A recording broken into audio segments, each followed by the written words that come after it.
Hi all, welcome back to our channel smart Sunny Shiva. ఈ రోజు మన వీడియోలో దేవి నవరాత్రుల్లో అమ్మవారికి 3వ రోజు ప్రసాదంగా కొబ్బరి అన్నం పెడతారు.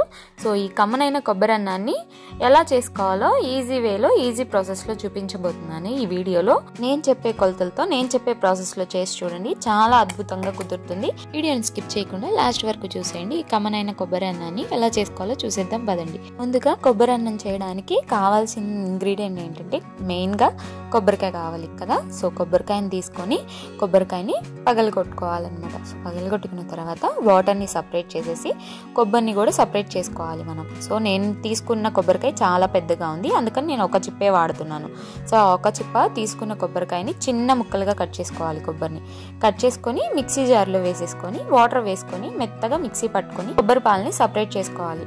సో ఇక్కడ నేను ఒక చిప్పే వాడాను కొబ్బరిది. మీరు కనుక చిన్న కొబ్బరికాయ తీసుకుంటే కాయ మొత్తం యూజ్ చేసుకోండి. సో ఇప్పుడు కుక్కర్ గిన్నె తీసుకొని ఏదైనా ఒక కప్పు కొలతతో ఒక కప్పు బియ్యాన్ని వేసుకొని బియ్యాన్ని 2-3 సార్లు వాష్ చేసేసుకోవాలి. ఇందులోకి ఏ కప్పుతో అయితే బియ్యం తీసుకున్నామో అదే కప్పుతో 2 కప్పుల దాకా కొబ్బరి పాలను వేసుకోవాలి.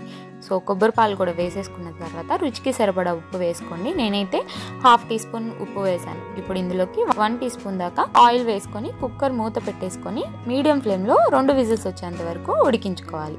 2 విజిల్స్ వచ్చాక స్టవ్ ఆఫ్ చేసేసి ప్రెషర్ అంతా పోయినాక ఓపెన్ చేసి ఈ కొబ్బరి అన్నాన్ని పొడి పొడిగా చేసుకొని పక్కన పెట్టేసుకోవాలి. ఇప్పుడు పొయ్యి మీద ప్యాన్ పెట్టేసుకొని 2 టేబుల్ స్పూన్ దాకా గీ వేసుకోవాలి. గీ ఫ్లేవర్ బాగుంటుందండి. సో గీయే వేసుకోండి, ఆయిల్ యూజ్ చేయొద్దు. సో ఇప్పుడు ఇందులోకి 1 టేబుల్ స్పూన్ పచ్చిశనగపప్పు, 1 టేబుల్ స్పూన్ మినప్పప్పు, 1/2 టేబుల్ స్పూన్ ఆవాలు, అలాగే 10 జీడిపప్పు పలుకుల్ని చిన్నగా తుంచుకొని వేసుకోండి. సో ఇప్పుడు వీటన్నిటిని బాగా ఫ్రై చేసేసుకోండి. ఇవి కొంచెం ఫ్రై అయిన తర్వాత ఇప్పుడు ఇందులోకి 1 లేదా 2 ఎండుమిర్చిని తుంచుకొని వేసుకోండి. ఇది కూడా కొంచెం ఫ్రై అయిన తర్వాత 1 టేబుల్ స్పూన్ దాకా జీలకర్రని వేసేసుకోండి. ఇప్పుడు ఇందులోకి 1 టేబుల్ స్పూన్ మిరియాలు వేసుకొని బాగా ఫ్రై చేసేసుకోవాలి. ఇవన్నీ కొంచెం ఫ్రై అయిన తర్వాత ఇందులోకి స్లైసెస్గా కట్ చేసుకున్న 3 లేదా 4 పచ్చిమిర్చిని వేసేసుకోండి. ఇవి కూడా కొంచెం ఫ్రై అయిన తర్వాత 2 రెమ్మలు కరివేపాకు కూడా వేసేసుకోండి. కరివేపాకు వేసుకొని ఇంకొంచెం ఫ్రై చేసుకున్న తర్వాత 1/2 కప్పు పచ్చి కొబ్బరి తురుముని తీసుకోండి.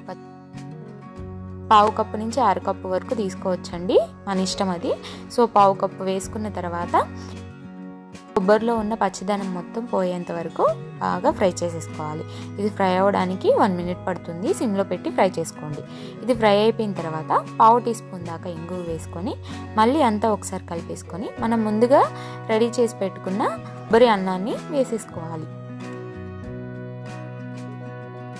సో కొబ్బరి అన్నం కూడా వేసిన తర్వాత మీడియం ఫ్లేమ్లోకి అడ్జస్ట్ చేసుకొని ఫ్లేమ్ని ఈ కొబ్బరి అన్నాన్ని తాలింపులో బాగా కలిసిపోయే విధంగా మిక్స్ చేసేసుకోవాలి. 1 నుంచి 2 నిమిషాల పాటు ఫ్రై చేసుకోవాలి. అప్పుడే తాలింపులో ఉన్న ఫ్లేవర్స్ అన్నీ రైస్కి పడతాయి అన్నమాట. సో 2 నిమిషాల తర్వాత మన కొబ్బరి అన్నం రెడీ అయిపోతుంది. ఇప్పుడు స్టవ్ ఆఫ్ చేసేసుకొని పక్కకు దించేసుకొని అమ్మవారికి నైవేద్యంగా పెట్టేయడమే. చూసారు కదా, చాలా ఈజీ ప్రాసెస్లో చాలా త్వరగా చేసేసుకున్నాం. టేస్ట్ కూడా చాలా బాగుంటుంది, చాలా కమ్మగా అనిపిస్తుందండి కొబ్బరి ఫ్లేవర్ తెలుస్తూ. సో మీరు కనుక ఇంతకన్నా ఎక్కువ క్వాంటిటీలో చేసుకోవాలంటే నేను చెప్పిన క్వాంటిటీస్ అన్నీ కూడా డబుల్ చేసుకోండి, సరిపోతుంది. చాలా బాగా కుదురుతుందండి. ఈసారి నవరాత్రికి 3వ రోజు అమ్మవారికి నైవేద్యంగా ఈ కొబ్బరి అన్నాన్ని చేసి మీకు ఎలా కుదిరిందో మీ ఫీడ్బ్యాక్ని నాతో షేర్ చేసుకోవడం మర్చిపోవద్దు. వీడియో నచ్చితే లైక్ చేయండి, మీ ఫ్రెండ్స్ అండ్ ఫ్యామిలీ రిలేటివ్స్కి షేర్ చేయండి. ఇంకా ఇలాంటి ఈజీ రెసిపీస్ అలాగే ప్రసాదం రెసిపీస్ కోసం smart Sunny Shiva channel subscribe చేయండి.